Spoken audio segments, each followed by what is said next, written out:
DNA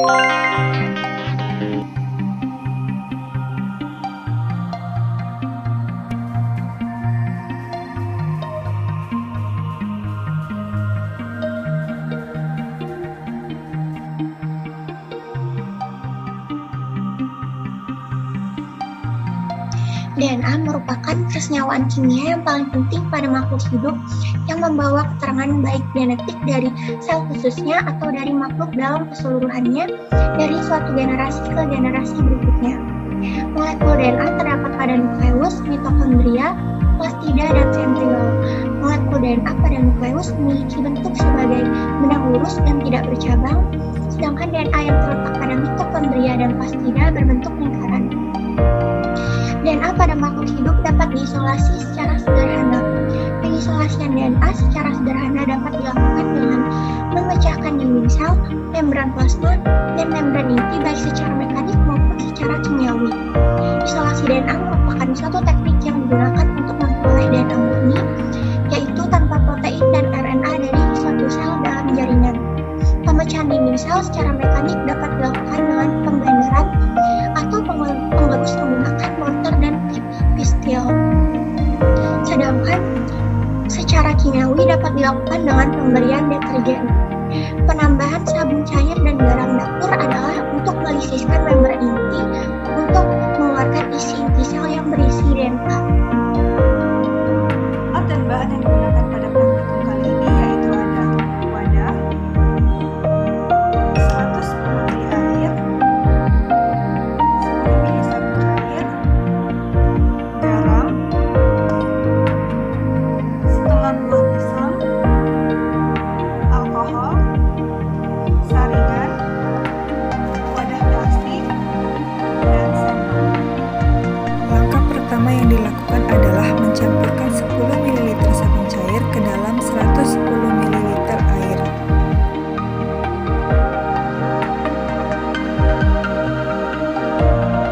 Kemudian ditambahkan dengan setengah sendok teh garam dapur. Setelah itu diaduk hingga homogen. Setelah larutan menjadi homogen, masukkan larutan tersebut ke dalam wadah plastik.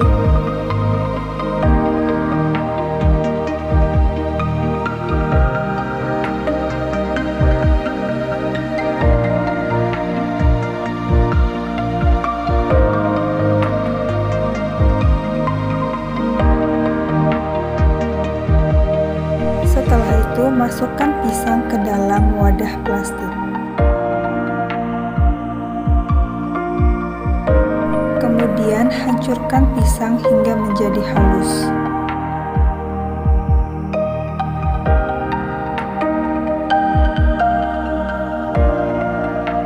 Setelah pisang tersebut halus, kemudian disaring menggunakan saringan.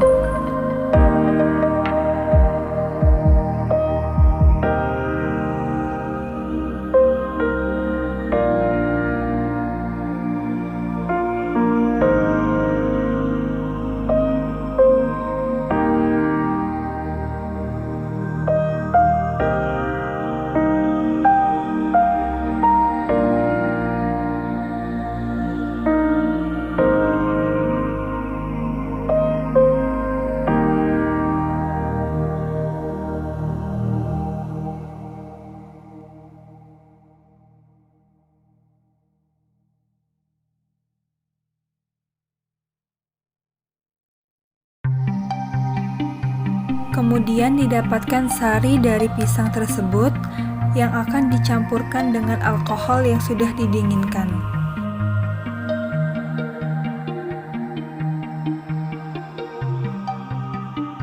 Kemudian ditunggu selama 5 menit. Setelah ditunggu selama 5 menit, terdapat lapisan putih yang berada di atas. Hal ini menandakan adanya DNA yang telah terisolasi. Praktikum kali ini melakukan isolasi DNA menggunakan buah pisang.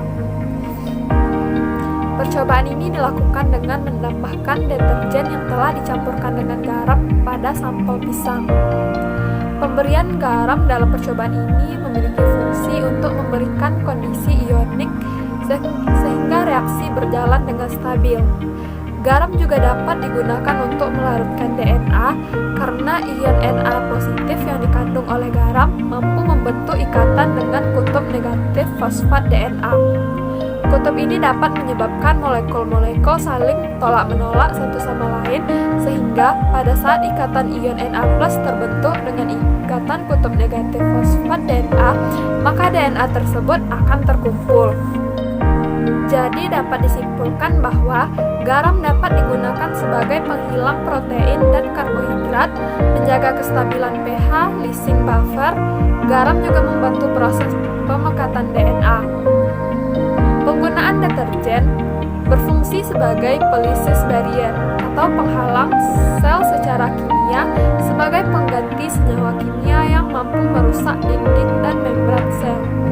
Penambahan deterjen pada isolasi ini dapat dilakukan karena deterjen dapat menyebabkan rusaknya membran sel melalui ikatan yang dibentuk melalui sisi hidrofobik deterjen dengan protein dan lemak pada membran membentuk senyawa lipid protein deterjen kompleks.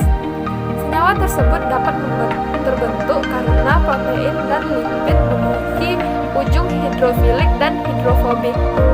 Pencampuran antara garam dan deterjen dimaksudkan untuk memperbesar pergerakan partikel sel dan deterjen agar reaksi berlangsung cepat, karena deterjen merupakan bahan yang dapat merusak membran sel.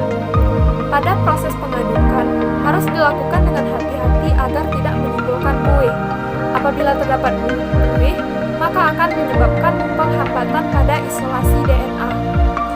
DNA akan sulit diamati karena terhalangnya penyatuan DNA di daerah atas antara alkohol dengan campuran ekstrak buah. Sedangkan penggunaan alkohol berfungsi untuk mengikat strand DNA yang telah terkumpul karena pemekatan oleh garam. Alkohol yang ditambahkan harus dalam keadaan dingin. Dengan adanya garam dan pada suhu di bawah 20 derajat Celcius atau kurang, etanol akan mempresipitasikan asam nukleat polimerik dengan baik. Selain itu disebutkan juga bahwa semakin dingin etanol, DNA yang terpresipitasi semakin pekat. Adanya DNA ditandai dengan munculnya partikel putih menyerupai kabut, serbuk, atau kapas pada larutan uji. Berdasarkan hasil percobaan yang telah dilakukan, terlihat bahwa terdapat lapisan putih pada permukaan larutan uji. Hal ini menandakan bahwa sampel positif mengandung sumber DNA, sehingga pada percobaan ini hasil menunjukkan hasil yang positif.